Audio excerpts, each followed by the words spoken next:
upon the instructions of the President himself. No, sabi nga ng Pangulo, hindi kita ginagay dyan para depensahan itong departamento at yung budget na sumite. Ginagay kita dyan para reformahin at baguhin. No, and I think that's what we're trying to do, and we're very, very thankful to the chairman and the committee for flagging these projects in the 2026 submission.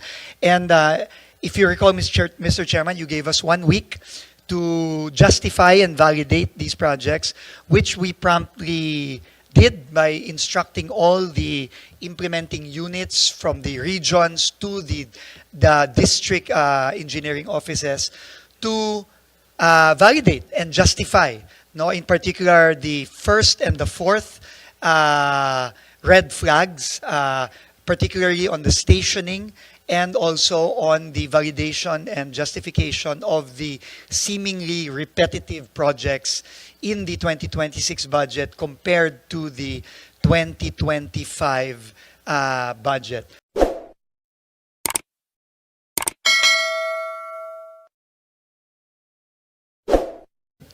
Thank you, Committee Secretary. And again, I welcome Secretary Vince Dizon to the budget hearing. And during our last budget hearing, we talked about the 4 red flags. I'll just flash again on the slide, Carla, slide 6. So yung huling pag-uusap natin last time, we requested the department because ang daming projects. Like for example, the first red flag, we're talking about 4,566 projects, so worth about 201 billion. The second red flag is about 40 projects. Ito bumaba na ito, malaking binaba to from thousands to 40 na lang. The third red flag is 42 projects. And the fourth red flag, ito yung para sa akin pinakaseryoso, yung reappearing, 946 projects. So all in all, it's about 6,187 projects worth 271 billion. So we requested the department to indicate the station numbers para makita natin na itong mga project na ito, unang-una, nasaan sila, pangalawa, gaano kahaba, pangatlo, hindi siya pare-parehong project. In fact, iba-ibang project yan. In fairness to the department, yung mga reappearing, baka continuation to eh. Tingin ko continuation to ng mga projects. Pero nga, dahil sa GAA, generic yung pangalan niya, pag hindi mo naintindihan, akala mo parehong project pa rin. No? In fact, maraming local officials ang nag-reach out sa amin nung nakita nila itong mga listahan. I'll show it to you later on. No? Iba very concerned and they want to remove the duplication. Nag-reach out sila sa amin. Yung iba naman nagsabi sa amin na talagang iba-iba yung project niyon, no? So, kaya nga kung walang detalye, talagang in the eyes of the public, lalo na yung mga hindi naman bihasa sa budget process, akala nila ito ay isang project lang at nauulit, no? So, we will turn over the next portion to Secretary Hizon on the update on specifying the 4 red flags. Mr. Chairman, Senator Tulfo, good morning po. Good morning po sa members ng Committee on Finance. Just to again re-emphasize po, no, the statements that we made last Monday, that we are very happy and willing to work with the Committee on Finance in determining potential issues in the submissions for the 2026 budget of the DPWH. Just to recap, Mr. Chairman, as you know, the new senior management of DPWH did not prepare this budget, and this was prepared by the previous top management, and we were given very, very limited time to really clean it up, no, upon the instructions of the President himself. No, sabi nga ng Pangulo, hindi kita ginagay dyan para depensahan itong departamento at yung budget na sumite. Ginagay kita dyan para reformahin at baguhin. No, and I think that's what we're trying to do, and we're very, very thankful to the chairman and the committee for flagging these projects in the 2026 submission. And if you recall, Mr. Chairman, you gave us 1 week to justify and validate these projects, which we promptly did by instructing all the implementing units from the regions to the district engineering offices to validate and justify. No, in particular, the first and the fourth red flags, particularly on the stationing and also on the validation and justification of the seemingly repetitive projects in the 2026 budget compared to the 2025 budget. So as much as we could, we did that po, and we have a report that we have already submitted formally to the committee and to the Honorable Chairman. So just to summarize, no, for red flag, can we start with 1, please?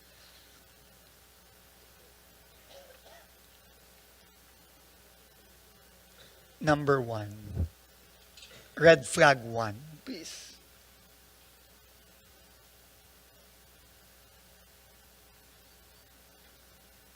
Red flag 1. I think there are 2 separate presentations. Mr. Chairman, I think they're preparing it, but if you don't mind, we'll start with red flag 4. Yes, go ahead, No, Secretary, so we can see red flag 4 were projects that were seen by the committee as repeating themselves, exactly the same or very, very similar line items from the 2025 budget. No, there were a total of 946 projects that were identified, amounting to 14.455 billion pesos. No, we are here to report to the committee that as of yesterday, we were able to provide validation and justification of 798 out of the 946 projects, roughly amounting to 66 billion pesos out of the 14.455 billion pesos. And this is broken down per region as follows. No? Next slide, please. And what we are going to show, Mr. Chairman, are just samples. No, obviously we cannot show all the napakadami po nito. No, we just wanted to show you our process, no, para po ma-validate at ma-justify. So simple lang po ang pinagawa namin, Mr. Chairman. Unang-una, pinababa po namin ang mga proyektong to based on geotag locations, and pina-validate po natin kung ito bang mga proyektong to ay completed na ba? Because I think that was the fear, no, nating lahat, no, na since kapareho nung 2025 at merong bagong pondo, parang doble-doble, no, umuulit, no.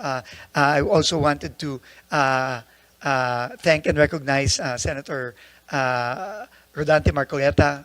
Sir, thank you po for being here today. So and then kukuhanan po ng litrato, no, ng dated at tagged photos para makita po na unang-una sa sarili nating mata, makikita natin na hindi pa tapos yung proyekto, no, at merong continuation. And we have changed the nomenclature of the entries, no, to reflect either a continuation or for completion of the project. So, if we can just go, Mr. Chairman, we identified na lang po 1 per region, no, but in the submissions, we have included in the annexes individual photos and individual reports for each of the 400 plus, close to 500, close to 700 plus, 798 out of the 946.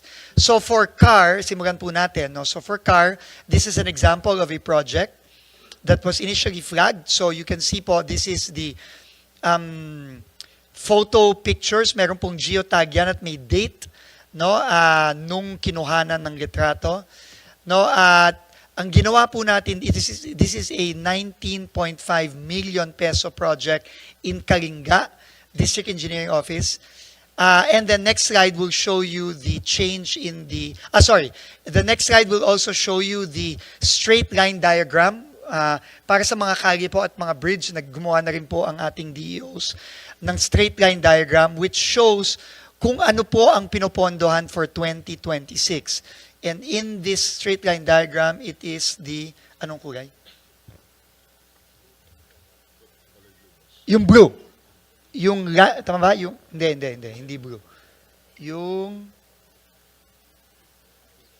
green, no? Yung nasa gitna po, no? Yung nasa gitna, yung from Station 2 plus 820 meters to Station 3 na plus 480. So ito po yung coverage nung pinondahan ng 19.5 million under the 2026 budget compared to yung napondohan nung previous years. No, nung I think the one beside it, yung parang pinkish color is yung 2025. So, pinapakita lang po yung yung straight line diagram kung ano yung napondohan in the previous years and ano yung pinapapondohan ngayong 2026. And we have also changed the nomenclature. I think that's the next slide. Ay, sorry. Wala bang changing nomenclature? Ito na pala. Ito na po pala yung bagong change in nomenclature, yung project name, Makutay, Green Hills, San Pedro, San Vicente Access Road leading to Elephant Hill, Archaeological Tourism Site, Barangay San Pedro, Rizal, Kalinga, Station 2 plus 820 to Station 3 plus 480. So, dinefine na po ito. I don't know kung anong nangyari dito. I don't know if it's just a question of laziness or kinat and paste lang yung previous submission. But clearly, based on the picture and the straight line diagram, this is a continuation of a ongoing project, of an ongoing road in this case. So ito po yung makikita natin sa ibang mga submissions. And next slide, please. Let's go to NCR. This is one example in NCR. So again, it is these are the pictures of the road that is being continued, in this case, rehabilitation of road at Asibal and Harmony in Batasan Hills in Quezon City, 25 million pesos. Ito po yung geotag location as well as the picture. We have validated this already based on the picture and the geotag longitude and latitude. And if we go to the next, I think may straight line diagram dito. Ito din po, no? So, ang gagawin dito is, ito nga yung beginning of the project, which is station, hindi ko mabasa, sorry. Can you see it? 0 plus to station 346, which is roughly 9.5 kilometers, na? Sorry, 346 meters lang, no? And with the amount of 250,000. And then the project name has been renamed Rehabilitation of Road at Asibal and Harmony, chainage 0000 to chainage 0 plus 346, Barangay Batasan Hills, Quezon City. Next slide, please. Region 1. Mr. Chairman, it's up to you if you want me to continue all the way to the last region, pero these are really just examples per region. No, but we have submitted all the 746 projects have the information that you see here in these slides. No? Let's have maybe 5 examples Okay. Just to see that the department actually put the necessary details in order to identify Yes. the project. Sige po. So again, for Region 1, this is Panshan Viaduct along Manila North Road in Ilocos Norte, Regional Office 1. It's 700 million by now. 700 million. So this is the start. Obviously, it's still not completed, and this is the end. No. Again, these are all geotagged and the photos are detailed. No? And then the next is the straight line diagram, and these are the plans for the Panshan Viaduct along Manila North Road. Kilometer 578 plus 755, 2 Ks 579 plus 295, Ilocos Norte Regional Office Implementing Agency, and this is the plan. No, so binago na rin yung nomenclature and the plan is clearly outlined there. No, and then maybe we could go to a Visayas, no, and then a Mindanao. No, any random in Visayas. So this is Region 6. So this is again a road, Barangay Tula-Tula, Barangay Kaluoy, Barangay, I suppose these are several barangays, circumferential road connecting to the public market of Sibalom, in support of the agribusiness industry in Sibalom, Antique. No, this is Antique DEO, 30 million, with the current photos from start to end. This is again, the geotags are there, and then this is the straight line diagram determining the segments that will be built. No? And then also the nomenclature of the entry is different already as well. No? And then we can maybe go to Mindanao for the fifth example. Anywhere in Mindanao. Region 10. So this is in Bukidnon, in Magay-Bagay, construction of road along Junction Magay-Bagay, City Bypass Road, Daguaon Road, Station 000 to plus 0 plus 240, Barangay San Jose. 5 million pesos in Bukidnon First District Engineering Office. And ito po yung, I guess, yung ongoing pictures. It is again, a continuation. Marami dito napansin natin, Mr. Chairman, mga continuation of projects that have already been funded in past budgets. No? Now, obviously, was not sufficient, no, to complete the project. So these are continuations of that. But now, very clearly, in the pictures and in the geotag, and also, next slide, the straight line diagrams as seen here. So these are all the supporting documents that we have furnished. The balance, hindi ho natapos, pero may deadline po tayong binigay. So we are requesting in the letter for time, if we can have more time, but of course, we leave this up to the committee.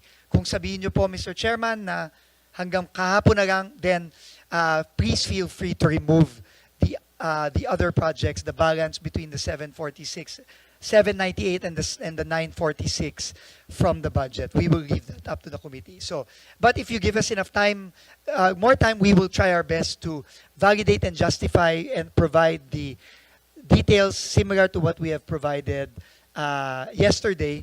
But if not, Mr. Chairman, by all means, tanggalin nyo na lang po, Mr. Chairman, yung mga line item na yan. We leave that up to the committee's prerogative na po, Mr. Chairman. Okay, so that's for the red flag 4, Mr. Chairman. So again, ulitin ko, 798 out of the 946 we have submitted as of yesterday with the corresponding pictures, new nomenclature, and the straight line diagrams, because these are really mostly roads and bridges, Mr. Chairman. Tayo, meron ba kayong nakitang talagang doble, nag-repeat siya based on your analysis? Mr. Chairman, let me find out now. Yung talagang doble.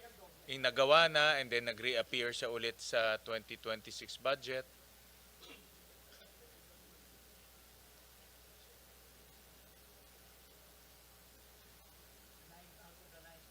Meaning out of the 948, Mr. Chairman, no? Yes. Kung meron ba talagang nakitang kumpleto na pinasok pa rin? Tapos pinasok pa ulit. Because the result of that is magkakaroon ng discretion yung district engineer. Tama diba? po. Kung paano niyang i-implement yun. Tama po. And Pwede sa dami niya- ba ng mga proyekto, hindi na ho natin mababantayan ng tama Correct. yan. Baka manakaw na lang yung pera. Pwede maging ghost project. Tama po. Pipicturean niya. Tapos na, pala yung project na yun, dati pang natapos. Meron ba kayong na-detect na ganyang... the point kaya ako tinatanong yan because dapat yung district engineer or whoever gumawa ng plano, magkaroon rin ng sanction. Yeah. So, dito po sa 798, wala pong nakita. Lahat yun po ay na-validate given the submissions. dun sa remaining 148, hindi po natin alam. So, that's why, Mr. Chairman, ako po, no, I will put it on the record. If the committee will not grant us any more time, please feel free po to just remove that. Well, Sec, ganito, kung wala naman kayo na-detect na totoong repeated, no? Yung inulit talaga.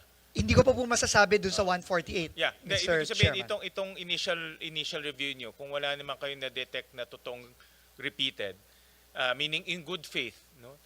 These are all continuation, then we can give you until Friday to wow, complete. thank you. Oo, kasi by Wednesday mag-uumpisa na yung aming technical working group. So we'll schedule lang DPWH towards the end para mabigyan namin kayo ng time. Kung wala kayong nakitang bad faith.